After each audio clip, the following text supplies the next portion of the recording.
अस्सलाम वालेकुम, आप देख रहे हैं लाहौर न्यूज़। मैं हुई रमनास। हेडलाइंस आप जान चुके हैं। आगाज इस अहम खबर के साथ कि शहर और गिरदोनवा में स्मोक और धुंध का राज बरकरार है। मोटरवे M3 को लाहौर से दुलखाना तक बंद कर दिया गया है। तर्जुमान मोटरवे पुलिस की शहरियों को ज़्यादा से ज़्यादा दिन के औकात में सफ़र करने की हिदायत है। रोड यूज़र्स आगे और पीछे धुंध वाली लाइट्स का इस्तेमाल करें। तो शहर और गर्दनवा में स्मोक और धुंध का राज बरकरार है और इसी को मद्देनजर रखते हुए मोटरवे 3 को भी बंद कर दिया गया है। तो वहीं तर्जुमान मोटरवे पुलिस की शहरियों को ज़्यादा से ज़्यादा दिन के औकात में सफ़र करने की हिदायत है। फ़साई आलूदगी के एतबार से दुनिया भर में लाहौर का पहला नंबर बरकरार है। सूबाई दारुल हुकूमत में स्मोक की औसत शरह 430 रिकॉर्ड की गई है। गोलबाग के इलाके में AQI की शरह 794 रिकॉर्ड की गई है। सैयद मुराद रोड के इलाके में एयर क्वालिटी इंडेक्स 696 तक जा पहुंचा है। शिमला पहाड़ी के इलाके में फ़साई आलूदगी की शरह 450 रही। गासी रोड के इलाके का एयर क्वालिटी इंडेक्स 575 तक जा पहुंचा है। अस्करी टन के इलाके में एयर क्वालिटी इंडेक्स 350 रिकॉर्ड किया गया। और शहर में स्मोक के डेरे भी बरकरार हैं, जबकि अदालत के अहकामात की खिलाफ वर्जियाँ जारी हैं। लाहौर हाई कोर्ट के हुक्म पर बाज़ारों और मार्केटों को 8 बजे बंद करने के अहकामात जारी हुए थे। हमारे नुमाइंदे शाहजेब शहजाद इस वक्त बरकत मार्केट में मौजूद हैं, जहां ताजरों ने लाहौर हाई कोर्ट के अहकामात भी हवा में उड़ा दिए हैं। बताइए शाहजेब इस बारे।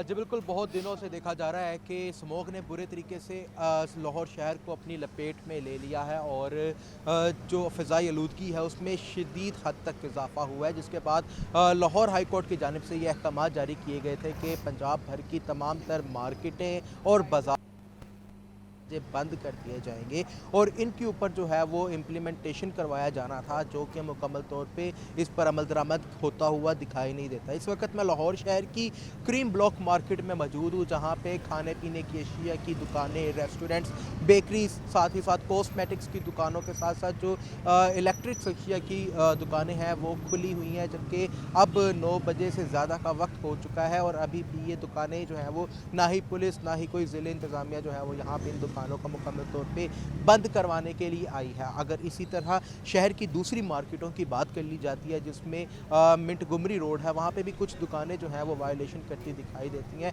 और हाल रोड पर भी वायोलेशन दिखाई देती है। मार्केट जुज़वी तौर पे बंद करवा दी जाती है, लेकिन उनके बाहर जो स्टॉल्स लगाए जाते हैं मोबाइल एसेसरीज़ के, हाल रोड पर वो अभी भी जो है वहाँ पे कारोबारी सरगर्मियाँ जारी हैं। बेटन रोड जो है वो मुकम्मल तौर पे बंद है, लेकिन क्रीम ब्लॉक मार्केट जो कि एक खाने पीने का हब भी बन चुका है, यहाँ पे भी जो है वो शहरियों की आमदोरफ्त जो है वो अभी भी दिखाई दे रही है और इन अहकामात की पासदारी होती हुई लाहौर हाई कोर्ट की अहकामात की पासदारी दिखाई नहीं दे रही। हुकूमती सतह के ऊपर स्मोक पर काबू पाने के लिए बहुत से इक़दामात किए जा रहे हैं। ग्रीन लॉकडाउन लगाया गया, लेकिन उसके भी कुछ मस्बत नताइज सामने नहीं आ सके, क्योंकि उनके SOPs पर भी अमल दरामद नहीं हो रहा, जिसके बाद जो है वो तवस्सी की गई ग्रीन लॉकडाउन में और 17 नवंबर तक किया गया। बच्चों के स्कूलों को बंद कर दिया गया और शाहजेब ये भी बताएगा कि स्मोक का जो मसला है वो पीक पर पहुंच चुका है और जो ताजा बरादरी है वो इसको सीरियस नहीं ले रहे। तो वहीं अगर बात की जाए इस वक्त रात के औकात में दुकानदारों का इस तरह दुकान खुले रखना, क्या तासुरात सामने आ रहे हैं? जी बिल्कुल, इस हवाले से हमारी ताजिर बरादरी से भी बात हुई तो उनका ये कहना था स्मोक जाए ना जाए, लेकिन इन अहकामात से उनके जो कारोबार हैं वो बुरे तरीके से मुतासिर होते हैं, तो लिहाजा जो है वो अपनी कारोबारी सरगर्मियाँ जारी रखते हैं। जो कुछ ताजिर जो है वो बिल्कुल भी इन अहकामात की पासदारी नहीं करते। अलबत्ता जो एग्जीक्यूटिव डिपार्टमेंट है, जिसमें पुलिस है या ऐसी कमेटियाँ टीमें तश्कील दी गई हैं जो कि इन अहकामात की पासदारी करवाएं, वो भी कहीं पर दिखाई नहीं देती कि वो शहरियों को जो है वो स्मोक का मसला हल करने के लिए एक अपना किरदार अदा करें और मार्केटों के ऊपर जो है वो फौरी तौर पर पहुँच के लाहौर हाई कोर्ट के अहकामात की पासदारी भी करवाएँ।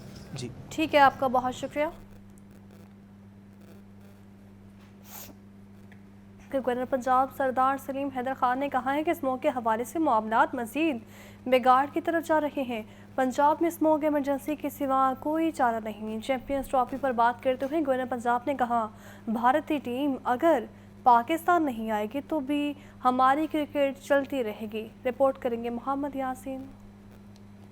گورنر پنجاب سردار سلیم حیدر خان کا لاہور نیوز سے گفتگو کرتے ہوئے کہنا تھا کہ میں نے اسموگ سے بچاؤ کے لیے اسموگ ایمرجنسی لگانے اور غیر معمولی اقدامات اٹھانے کے لیے وزیر اعلیٰ مریم نواز کو خط لکھ دیا ہے۔ سندھ کی طرح پنجاب حکومت کو بھی سخت اقدامات اٹھانے کی ضرورت ہے۔ سندھ گورنمنٹ نے پورا سال کام کیا، اس پہ سٹیپ اٹھائے، سختی کی اور چیزوں کو بہتر کیا، تو میں یہ ڈیمانڈ کرتا ہوں اور یہ توقع کرتا ہوں کہ پنجاب گورنمنٹ سخت سٹیپ لے، اور اس کے علاوہ کوئی حل نہیں ہے۔ یہ جو روٹین کے سٹیپس ہیں ان سے یہ اسموک ٹھیک ہونے والی نہیں ہے۔ گورنر پنجاب سردار سلیم حیدر خان نے کہا کہ بھارت نے اپنی کرکٹ ٹیم کو پاکستان نہ بھیجنے کا اعلان کر کے اپنے بغض کا اظہار کیا ہے۔ اس بار حکومت پاکستان نے سخت اقدام اٹھایا جو قابل تحسین ہے۔ بھارتی ٹیم اگر پاکستان نہیں آئے گی تو بھی ہماری کرکٹ چلتی رہے گی۔ پچھلے ادوار میں انڈیا اسی طرح ہمارے ساتھ کرتا رہا، لیکن ہم نے کبھی اس پہ آواز نہیں اٹھائی، اور ہم ان کے ہر ٹورنامنٹ میں اپنی ٹیموں کو بھیجتے رہے کہ جی ہم بڑے ذمہ دار ہیں۔ اس دفعہ میں اپریشیٹ کرتا ہوں گورنمنٹ کو کہ انہوں نے یہ سٹیپ لیا اور بڑا سخت اس پہ سٹینڈ لیا، اور اسی طرح سخت سٹینڈ لینا چاہیے، اور بالکل واضح کرنا چاہیے آئی سی سی کو اور تمام جو کرکٹ کھیلنے والی نیشنز ہیں ان کو یہ بتانا چاہیے کہ اگر انڈیا نہیں آئے گا تو پاکستان بھی نہیں جائے گا، اور اگر ہم پاکستان جو ہے وہ انڈیا کے ساتھ کرکٹ نہیں کھیلے گا تو پھر بھی ہماری کرکٹ چلتی رہے گی۔ گورنر پنجاب کا مزید کہنا تھا کہ پاکستان کا سخت موقف بہت ضروری تھا۔ اگر بھارتی ٹیم پاکستان نہیں آتی تو پھر پاکستانی ٹیم بھی بھارت نہیں جائے گی۔ کیمرامین فیصل کے ساتھ محمد یاسین، لاہور نیوز۔ اور ناظرین، پاکستان میں کم از کم تنخواہ $1000 کرنے کے لیے لاہور ہائی کورٹ میں درخواست دائر کر دی گئی ہے۔ استدعا کی گئی ہے کہ عدالت برطانیہ کے 1950 کے لیبر قوانین کے پاکستان میں نفاذ کے لیے ایکشن لے۔ درخواست گزار فہمیدہ نواز ایڈوکیٹ نے وزیر اعظم اور تمام وزرائے اعلیٰ کو فریق بنایا ہے۔ درخواست میں موقف اختیار کیا گیا کہ تصدیق شدہ بات ہے پاکستان میں ہر جگہ غربت ہے۔ پاکستان میں کم از کم تنخواہ $37,000 ماہانہ ہے۔ پاکستان برطانوی کالونی رہا اور جسٹس سسٹم میں تمام برطانوی قوانین اپنائے ہوئے ہے۔ تنخواہوں میں اضافے سے شہریوں کی قوت خرید بڑھے گی، جس کے باعث عالمی سرمایہ کاری پاکستان آئے گی۔ معیشت میں 1000 سے $1200 ارب کا اضافہ ہوگا۔ درخواست میں استدعا کی گئی کہ عدالت برطانیہ کے 1950 لیبر قوانین کی پاکستان میں نفاذ کے لیے ایکشن لے، پاکستان میں $1000 کے برابر ماہانہ تنخواہ مقرر کرنے کا حکم دے۔ کیمرامین محمد ایوب کے ساتھ محمد اشفاق، لاہور نیوز۔ نیچے کالج میں طالبہ سے زیادتی کی جھوٹی خبر پھیلانے کا معاملہ سوشل میڈیا پر متاثر طالبہ کی ماں ہونے کی دعوی دار خاتون کی جسمانی ریمانڈ میں توسیع کر دی گئی ہے۔ عدالت نے ملزمہ کو روزانہ رات کو جیل منتقل کرنے کا حکم دیا ہے۔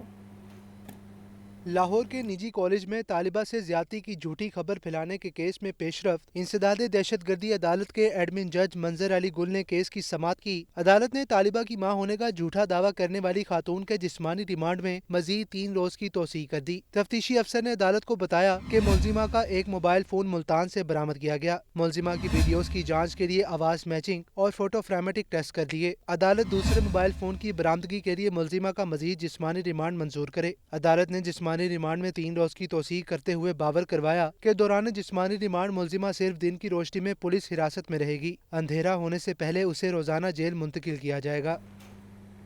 انصاف کی جنگ لڑنے والے امتحانی محاذ پر ناکام، سول ججز کی بھرتی کے لیے تحریری امتحانات میں صرف 33 وکلاء پاس ہوئے ہیں۔ 1526 امیدواروں میں سے 1493 فیل ہو گئے۔ انصاف کی جنگ لڑنے والے امتحانی محاذ پر کامیاب نہ ہو سکے۔ لاہور ہائی کورٹ کی امتحانی کمیٹی نے سول ججز کی بھرتی کے لیے تحریری امتحانات کے نتائج کا اعلان کر دیا۔ سول ججز کے امتحانات میں صرف 33 امیدوار پاس۔ امتحانات میں 1526 امیدواروں میں سے 1493 وکلاء فیل ہو گئے۔ سول ججز کے امتحانات میں کامیاب 33 امیدواروں میں سلمان احمد، محمد نبیل لطیف، مصدق اصغر شامل۔ وسیم شہزاد، محمد عمر جمیل، اسد حیات، عبد الماجد شہاب اور احمد خالد نے بھی امتحان پاس کیا۔ محمد عثمان، زاہد بشیر، محمد احمد، ذکا الحسن، ناصر حبیب، سلیم اللہ ملک، فرحین فاطمہ اور اقصی بشیر بھی کامیاب۔ لاہور ہائی کورٹ نے رواں سال مارچ میں سول ججز کی بھرتی کے لیے تحریری امتحانات کا انعقاد کیا تھا۔ کامیاب امیدواروں کے کوائف ہائی کورٹ کی ویب سائٹ پر بھی موجود ہیں۔ کیمرامین محمد ایوب کے ساتھ محمد اشفاق، لاہور نیوز۔ لاہور میں ڈینگی سے موت کا پہلا کیس رپورٹ ہو گیا۔ میو ہسپتال میں ڈینگی بخار سے 14 سال کی بچی جان کی بازی ہار گئی ہے۔ 24 گھنٹوں میں پنجاب سے ڈینگی کے 107 جبکہ لاہور سے 7 کیسز رپورٹ ہوئے ہیں۔ मौसम की तब्दीली के साथ डेंगू मच्छर भी खतरनाक हो गया। लाहौर शहर में रवां साल का डेंगू से अमवात का पहला केस सामने आ गया। डेंगू बुखार के बायस 14 साल की बच्ची मियो अस्पताल में जान की बाजी हार गई। 2 रोज कबल 14 साल बच्ची को तेज बुखार के साथ मियो अस्पताल लाया गया। महकमे सेहत ने तस्दीक कर दी। गुज़श्ता 24 घंटों में सूबे भर से डेंगू के 107 केसेस रिपोर्ट हुए हैं। रावलपिंडी से 75, चकवाल से 5, फैसलाबाद से 4, अटक और उकाड़ा से 3, जबकि मुल्तान से डेंगू के 2 केसेस रिपोर्ट हुए हैं। तर्जमान महकमे सेहत का कहना है कि तमाम सरकारी अस्पतालों में डेंगू समेत दीगर अद्वियात का स्टॉक मौजूद है। पंजाब भर में क्लिनिक ऑन व्हील और फील्ड हॉस्पिटल अवाम की खिदमत के लिए मसरूफ़ अमल हैं। 148 रोज़ में 53.5 लाख से ज़ायद मरीजों को उनकी दहलीज पर इलाज की सहूलियात फराहम की गई। मज़ीद बढ़ाने का ऐलान कर दिया है। रिपोर्ट करेंगे सोहेल कैसर। पंजाब भर के अजला में फील्ड अस्पतालों और क्लिनिक्स ऑन व्हील्स की तरफ से मरीजों को उनकी दहलीज पर इलाज की सहूलियात फराहम करने का सिलसिला जारी है। क्लिनिक्स ऑन व्हील की सर्विसेज से रोजाना औसतन 30,000 से ज्यादा मरीज मुस्तफीद हो रहे हैं, जिनमें तिब्बी मुशावरत, टेस्ट और अल्ट्रासाउंड की सहूलत भी दस्तियाब है। बताया गया है कि पंजाब भर के सेमी अर्बन और गुंजान इलाकों में 202 क्लिनिक्स ऑन व्हील वैन और 42 अल्ट्रासाउंड प्लस वैन सर्विसेज फराहम कर रही हैं, जबकि लाहौर के सेमी अर्बन और गुंजान आबाद इलाकों में 15 क्लिनिक्स ऑन व्हील और 3 अल्ट्रासाउंड गाड़ियां मसरूफ खिदमत हैं। इस हवाले से वज़ीर आला पंजाब मरियम नवाज ने कहा कि क्लिनिक्स ऑन व्हील्स की तादाद में मजीद इजाफा किया जाएगा। उन्होंने करार दिया कि तमाम वसाइल अवाम पर ही खर्च करेंगे। अच्छा इलाज, अद्वियात और टेस्ट देहात में रहने वालों का भी हक है। हर शहरी को उसकी दहलीज पर इलाज की सहूलत फराहम करने का अहद निभाएंगे। उन्होंने कहा कि इस प्रोजेक्ट की डेली मॉनिटरिंग हो रही है। बताया गया है कि पंजाब के दूर दराज इलाकों में 7,36,000 से ज्यादा अफराद फील्ड अस्पतालों से इलाज करवा चुके हैं। सोहेल कैसर, लाहौर न्यूज़। और नाज़रीन, रेलवे सिस्टम में बोगियों की शदीद किल्लत, कोचेस की कमी के बायस ट्रेनों का शेड्यूल भी बुरी तरह से मुतासिर होने लगा है। फंड्स न होने के बायस मुतअद्दिद कोचेस की मरम्मत ना हो सके। रिपोर्ट करेंगे फाहद अमीन। बोगियों की किल्लत के बाद ट्रेनों का शेड्यूल बुरी तरह मुतासिर हो गया। रेलवे सिस्टम पर मेल और इंटरसिटी 98 ट्रेनें चल रही हैं। ज़राए के मुताबिक 98 ट्रेनों को चलाने के लिए 1,544 बोगियां दरकार हैं। रेलवे इंतजामिया की जानिब से 1,154 बोगियों से ही काम चलाया जा रहा है, जबकि 390 बोगियों की किल्लत का सामना। ज़राए का कहना है कि 84 बोगियां सालाना मुरम्मत का दौरानिया खत्म होने के बावजूद चलाई जा रही हैं। मुरम्मत के बगैर बोगियों को ट्रैक पर चलाने से हादसात का खदशा बढ़ जाता है। रेलवे सिस्टम में मौजूद 512 बोगियां मुरम्मत के लिए वर्कशॉप में मौजूद हैं। फंड्स और मटेरियल की कमी बोगियों की बर वक्त मुरम्मत की राह में हायल हैं। बोगियों में कमी से लाहौर से ट्रेन ऑपरेशन शदीद मुतासिर है। रावलपिंडी रेल कार की बोगियां तेजगाम और पाक बिजनेस को लगाकर कराची भिजवा दिया जाता है। रेलवे ज़राए के मुताबिक कराची से आने वाली तेजगाम एक्सप्रेस की बोगियां रावलपिंडी रेल कार को लगा दी जाती हैं। सिक लाइन से डैमेज बोगियां मुरम्मत और चेकिंग के बाद अवाम एक्सप्रेस में लगाई जाने लगी। बोगियों की शॉर्टेज की वजह से अवाम एक्सप्रेस गुज़श्ता 12 रोज से ताखीर से रवाना की जा रही है। पाक बिजनेस कराची एक्सप्रेस भी बोगियों की शॉर्टेज की वजह से लाहौर से कराची ताखीर से रवाना हो रही हैं। फाहद अमीन, लाहौर न्यूज़।